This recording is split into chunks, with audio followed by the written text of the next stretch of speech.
pangako ni Maine Mendoza at Alden Richards sa isa't isa, hindi pa rin nawawala hanggang ngayon. Marahil ay alam na ng buong Aldab Nation ang nangyayari tungkol kay Maine Mendoza at Alden Richards. Ngunit ang hindi nila makakalimutan ang mga pangako na binitawan mismo ni Maine Mendoza at Alden Richards sa publiko at ipinangako sa buong Aldab Nation na hindi mababali ang mga pangakong iyon.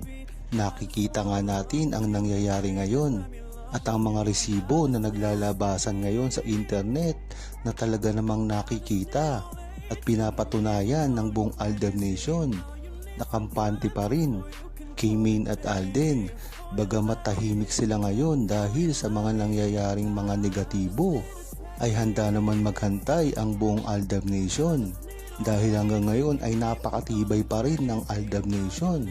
Kung makikita nyo sa internet ay talagang nandyan pa rin sila para kay Maine Mendoza at Alden Richards at handang-handa talaga silang magsakripisyo para lamang lumabas ang totoo.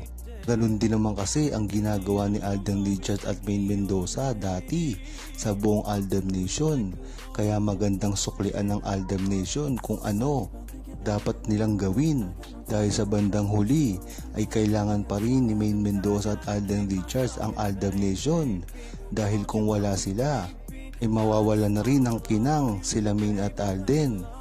Kaya maganda na pinararamdaman ni Alden at Maine na mahal pa rin nila ang Aldab Nation. Hindi basta-basta babaliwalain, baliin ang mga ipinangako nila sa isa't isa.